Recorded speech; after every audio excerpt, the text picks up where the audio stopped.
Thank you if you're listening on the back end to the replay. I appreciate it. Thank you for purchasing the ProAction Planner. I know some of you also purchased them as gifts, so I appreciate that as well. And some of you may be here because you received one as a gift and you're ready to learn more and dive in. So as the creator of the ProAction Planner, I truly hope it helps you feel more in control, less overwhelmed, less stressed, and more in tune with what matters most. I hope it provides you with a tool and a process to live with intention and to reach your goals. To that end, I'm providing you with this hour to help you get started successfully, to take some time to focus on you and your needs and your desires, and to start to develop habits that will take you where you want to go. So a little bit about my background, so you know who you're talking to, who you're learning from today. I actually started out in the corporate world, worked in financial services, insurance, for about 13 years as an actuary and a risk manager. And due to some changes that were happening within the company and starting to have children, some changes that were happening in my own life, I started to really kind of think about what I was doing, whether I enjoyed what I was doing, what I wanted to do for the rest of my life, and realized it wasn't what I was doing. And so I made a career change, started my own business, started Life Made Simple in 2005, and my business has really changed and grown quite a bit over the years. It looks a lot different now than it did when I started. Now, as a productivity consultant and coach, I work with busy professionals to get clear on their goals and then to manage their time, their space, and their information to be able to reach those goals in the most efficient and productive way. I do that through consulting and through coaching and training, and really helping people to create that plan and achieve those goals. So how this led to the development of the ProAction Planner, as I'm working with clients, specifically with my coaching clients, and working with them on time management, goal setting, making plans, accountability, all of that, what I found was I was using a lot of the same processes, the same templates, coming up with different exercises and questions and things as I was working with these coaching clients. And I thought, why not make this something that they can use, kind of an all-in-one system, but also to be able to provide to others that I'm not necessarily coaching one-on-one. I was also having my clients ask me for this tool where they could take everything that we were doing and really be able to find it all in one place. And so this is how the ProAction Planner was born. It really was an idea that came to fruition in February, and I've been working really hard through 2021 to be able to release it at the end of the year. So it was a process where I did the design. I went through a testing process, so I had 25 people actually use the planner for a few months and provide input, so I could make sure I was really creating something that was going to be valuable to everyone using it. So today, as I help you kind of jump into the ProAction Planner, what we'll discuss is we'll talk about the ProAction process, really what that is and how that fits into the planner itself. And then I want to spend some time jumping into the first two steps of that process. So looking at creating your mission and vision statement, looking at long-term goals, really getting you started as you dive into the planner and use it throughout the year. I then want to look at work and life categories. This is an area that I've learned is maybe where I get the most questions. It's maybe a little different than what you've done in planning and planners in the past. So I want to spend a little time talking about those work and life categories. I want to share with you a future deep dive opportunity that I'll have if you want to look even further into some of these different exercises and using the planner. And then hopefully at the end we'll have some time for question and answer as well. Although I do want to say if you have a question as we go, raise your hand. I'll try and stop, and I just need to let some more people in here. I'll try and stop and answer questions as we go as well, but know that I'm hoping to have some time at the end that we can do Q&A as well. All right. So the ProAction process, you'll find this on page 3 of your ProAction Planner. It goes through that process, you know, in simple form and gives you a little bit of an idea of where you can find that within the planner. I also want to mention that when you purchased your planner, you were able to download the free exercises and templates that supplement the planner as well. If you don't have these yet, you can just go onto the website and download those for free at any time. It's not something you have to do, but it definitely is a valuable tool that you can use to supplement what you're doing with your planner as well. And we'll get into that throughout the call today too. So as I said, you know, the ProAction Planner process is something I've developed over time by working with clients, you know, using the process in my own life and figuring out where I'm finding success with myself and with clients as well. I've seen it work, and I've seen it actually change lives, and this is why I wanted to share it with others as well. So a couple examples of this. I worked with a man named Sam. He had started in a new company, and he had only been at the company for a couple of months, but he was really struggling. He wasn't happy. He was working long hours. His health wasn't good. He was taking medication, just not feeling well, and he was at the point where he was about to quit his job and figure something else out. So his managers called me in and said, you know, we think he might need a little help with organization and productivity and just figuring out how to best utilize his time in his day. And so Sam and I spent some time figuring out what his true goals were, what his mission and vision were in life, what his goals were, where he wanted to go with his position, what he really enjoyed, and what his challenges were. And we worked through this process basically. And so I helped him through those first couple steps. We defined some annual goals for him.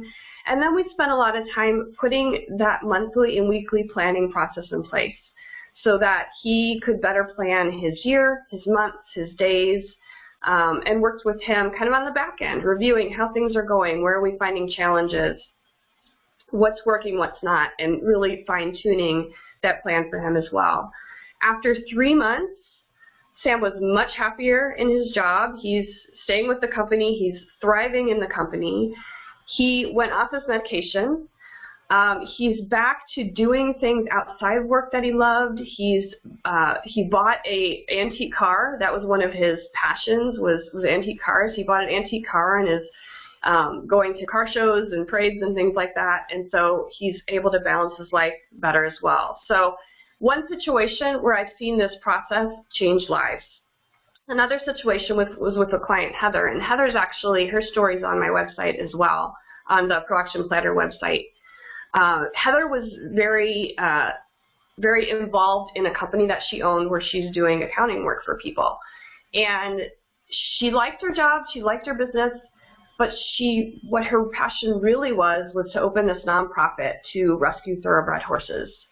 But she was working so hard in her accounting business, she didn't know how to make that happen.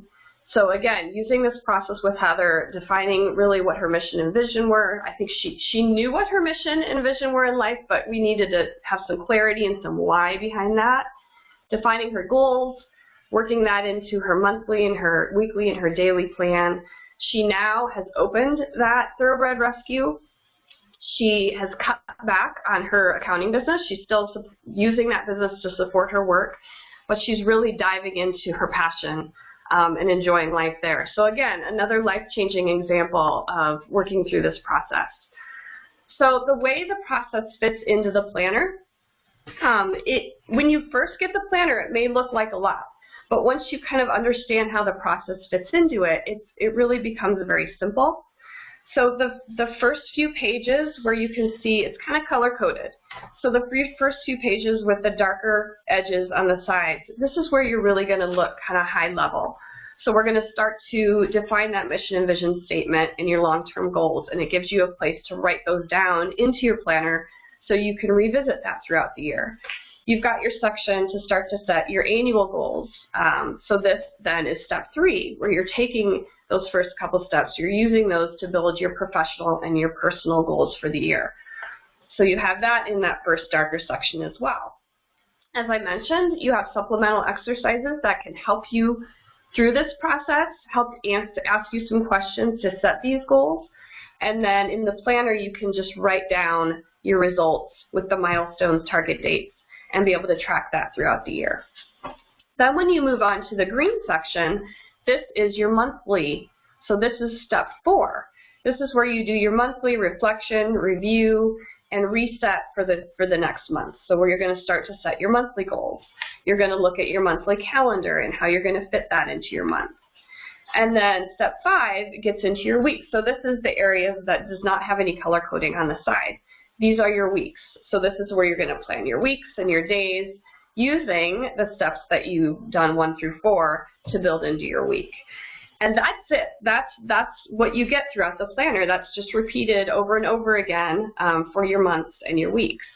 And then in the back of the planner, you get some notes pages and some bonus habit tracking pages if you want to be able to track things month by month throughout the year. So it seems like a lot, but if you really understand the process, it becomes very simple. And that was my goal with the planner, was to be able to fit all these really valuable practices and habits into one place, but to make it as simple as possible. So that was really the work behind the design, was to fit it all in as simple a way as I could. So that kind of shows you, explains the process to you and how it fits into the planner. And like I said, we're going to dive into a little bit into the first couple steps. But first, I do want to address kind of I guess the elephant in the room, which has been an elephant in the room for the last 2 years now, is the environment we live in and why this is so important right now. You know, Noel Faulkner said back in November of 2020, the chaos of the pandemic has activated everyone's fight or flight response and time blindness. That was over a year ago, and it's gotten probably even worse since this quote was first mentioned. So I think what we're finding with the pandemic is some are seeing more what is important to them and where they want to spend their time and focus, and they're wanting to find a way to do that and to balance everything. I think others are feeling the stress. They're overwhelmed. They're losing sight of what's important. You're seeing a lot of frustration, a lot of anger, a lot of impact on mental and physical health as well. And so what can we do to address this situation, you know, anytime, but even worse during this time of the pandemic? Now even more, I think knowing what our priorities are, knowing what's important, where we want to spend our time and energy is more important than ever before.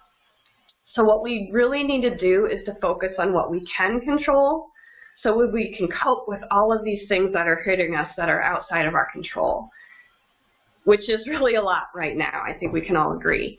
So what I'm hoping that the ProAction Planner can do for you is to give you that process and that tool to be able to take control over those things that you can. So I love this photo because I think it really does pinpoint how a lot of us feel a lot of the time.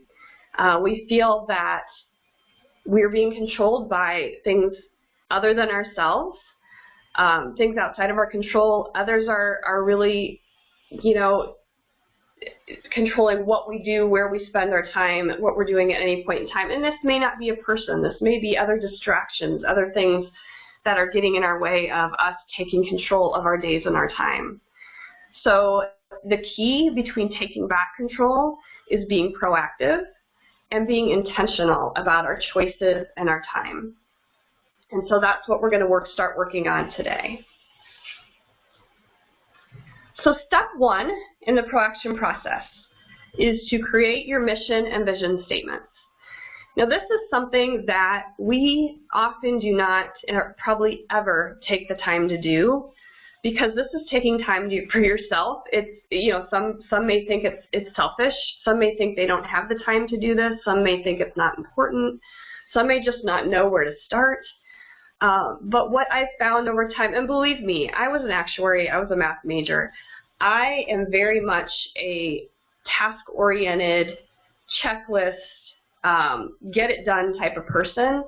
And for me to step back and really think big picture into kind of more of this mushy stuff was hard for me. But as I've seen it change lives and how important it is to really direct what you're doing at any point in time and how you're setting your goals, I've realized how important it is to share this with others. So I want to be able to give you some time today to really think about this. Think about something you probably haven't taken the time to think through as much in the past. You've maybe done mission and vision statements for your business or have seen them for the company that you work with, but have you ever really thought about this for yourself? So first, what is a mission vision statement and what's the difference?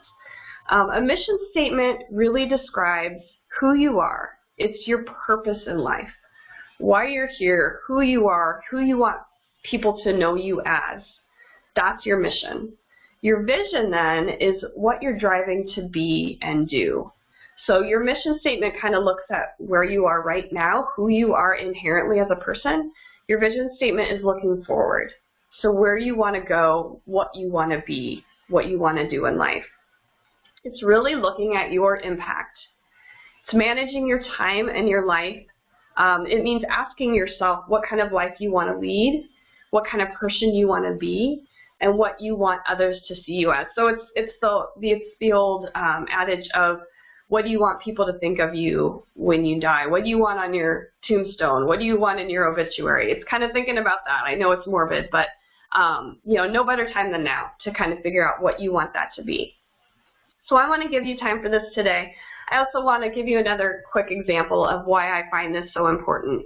I do, you know, half-day workshops, half-day, full-day workshops on this process, and I was doing the workshop last spring, and I had a gentleman come in, and I had everybody introduce themselves at the beginning of the workshop, and Joe introduced himself and everything he had going on, and he was a firefighter, and he was starting a business, and he was going back to school, and he had a family, and he had all these awesome goals and great things he was doing. But he was at the workshop because he didn't know how to balance it all. So as we started talking mission, vision, long-term goals, and going through this whole process with the team, at the end of the workshop, I asked everybody, you know, what did you get out of this? What's your next action? And he said, the biggest thing for me was realizing I had all these great goals, but they didn't support who I really wanted to be. I want to be a good dad. I want to be a good husband. I need to spend more time with my family and maybe give up some of this time, you know, why am I going back to school? Why am I starting a business? And really understand what it is I want to do with my life and who I want to be. And I heard from people after the workshop that he was a changed person. He went from being kind of angry and quick to yell to being pleasant to be around. He was showing up for volunteer events. He was spending more time with his family, saying, I got to go home, I'm doing a barbecue with my family. He had just totally changed his mindset and the way that he acted around others. So again, another time where I've really seen this whole exercise change lives. So just taking 10 minutes today to think through this and to do some of these things. I'm not saying it's going to change your life, but I think it can really give you some focus into what you want to be spending your time doing at any point in time. So if you, hopefully you got my email and you have printed out the exercises that I suggested related to mission vision statement. If you haven't, you can do that now. I sent an email with them attached, so it'd be very simple to open that up and print it out. But I want to take about 10 minutes to give you time to work through that exercise, answer the questions, come up with your own mission and vision statement. It doesn't have to be perfect. It doesn't have to be a certain length. Do what works for you and what feels right for you, and helps you start to see that vision and gain some control and know who you are. So I'm going to go, and actually I'm going to work through the exercise with you because I've done this, but I went and I reviewed my mission and vision statement, and I do think I need to make some tweaks. I think things have changed. So it's something that I review annually and make sure that I'm still on track and it feels good to me at the same time. Okay, so I'm going to start the timer. I'm going to play some music as well. If you don't like the music I'm playing, then you can go ahead and play your own. Just mute me and play your own. But you should be able to keep an eye on the timer and see where we are. So let's go ahead and get started, and we'll come back together in 10 minutes. I'm going to take a quick break here. I wanted to pull up a couple examples for you. As you're getting to the point where you're starting to write your mission and vision statements, I wanted to provide a few examples you could look at the same time. And so I'll put those on the screen for a little while, and then I'll pull up the timer when we're getting towards the end of it as well. But you can take a look at those as you look through.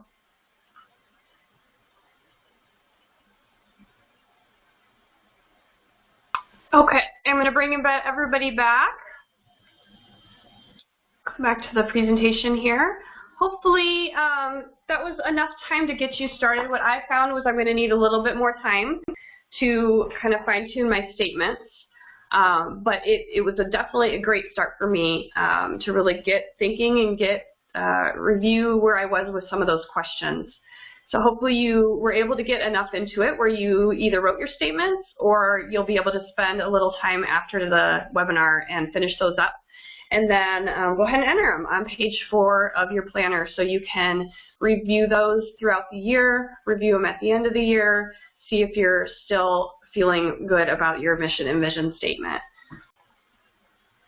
All right, so let's jump into step 2 of the ProAction process.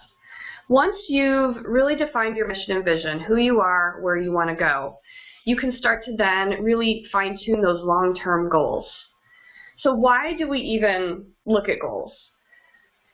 As a prior math major and stat minor, I always like to look at some statistics when I do webinars. I think it's really interesting to see what we found in this area. So a few different studies have shown people are 10 times more likely to achieve New Year's resolutions than those who don't make resolutions. So just, even saying what you want to achieve for the year, you might be 10 times more likely to achieve it than if you don't. 384 tests have shown that goal setting has a statistically significant effect on behavior. So by actually setting those intentions, you're much more likely to follow them and to make progress towards those goals. People who have a greater understanding of the goal's purpose have more chances of accomplishing their plan. So knowing why you're setting this goal, what does it mean? And as you'll find in the annual goal setting worksheets, I ask some of those questions. Why is this important? What's the purpose of the goal? So knowing that is going to make you much more likely to be successful. And then a big one, 90% of people perform better with relevant and challenging goals. That's a pretty big number. And then people who write down their goals are 20% more successful in accomplishing them than those who did not. So just taking those goals and writing them down, that's important as well. So long-term goals are really going to be the link between our mission and our vision and our annual goals. So looking a little further, looking out, your long-term for you may be defined differently. It may be 5 years, it may be 10 years, it may be 20 years, it may be 1 year, depending where you are in your life and your career. Your goals, your long-term goals may have different lengths. But it's going to be the link between where you want to be in life and what you want to do this year. It helps us break down that mission and vision and make it a little more manageable, make it a little more tactile. So I'm going to just let's take 5 minutes. We're going to look at the other exercise I sent, the long-term goal setting exercise. And this is really just a brainstorming process. There's no right or wrong answers here. It's just getting things off your head onto paper. What are some of those long-term things you want to accomplish? It doesn't have to be fancy. It doesn't have to be perfect. You may want to look at different areas of life to help you brainstorm these goals. If you've ever worked with the wheel of life, this is what it looks like. There's different areas of your life. With the wheel of life, you look at how you spend your time in these different areas and how balanced you are.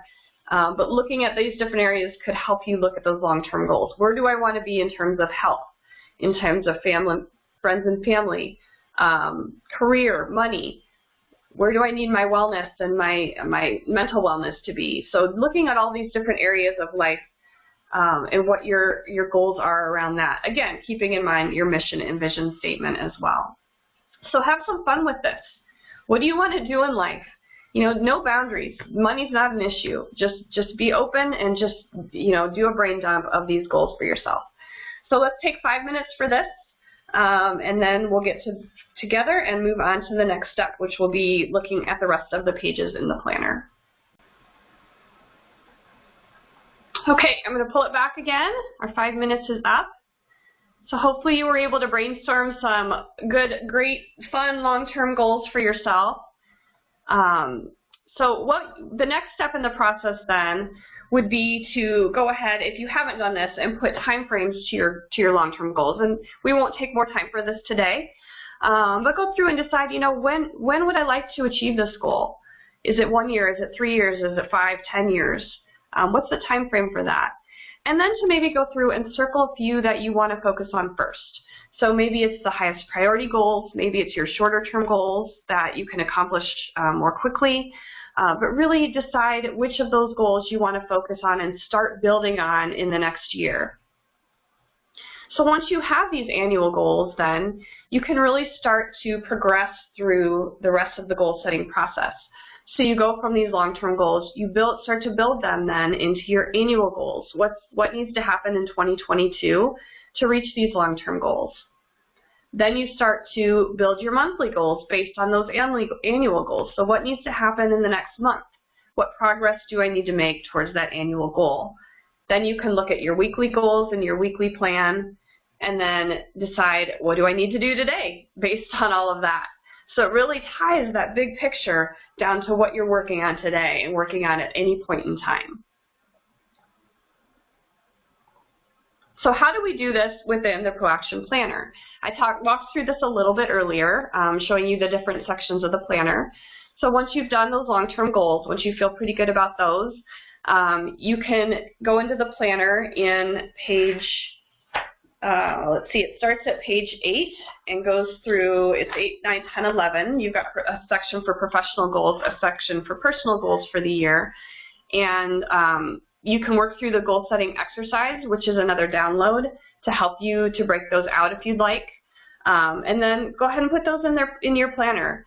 Just decide whether it's a habit that you want to you really hone in on this year or whether it's a project that you need to complete. And I'm not going to get into a lot of that today. That would be a further deep dive, which I'll talk about a little bit. But that's where you would do that, the annual goal setting. Then you want to go into your monthly goals. So each month, you'll look back. You'll reflect on the prior month. What went well? What didn't go so well? What am I looking forward to in the next month? You'll review your annual goals and make sure that you're continuing to make progress where you need to be. You'll review your habits. You'll review your routines, and these are all part of the downloads if you wanted to do that piece of it as well. Once you've done that reflection, that review, you can start to say, okay, what do I want the next month to look like? What are my goals for the month? What are actions I need to take? So it allows you to do that on a monthly basis. Now, I do want to say I've built the ProAction Planner so you can do as much as you want. Don't feel like you have to do every single piece. I don't want people to be overwhelmed by that. If someone has never used a planner before, done this sort of planning, they might just want to start with those weekly plans and those daily plans and then start to build into some of these other things.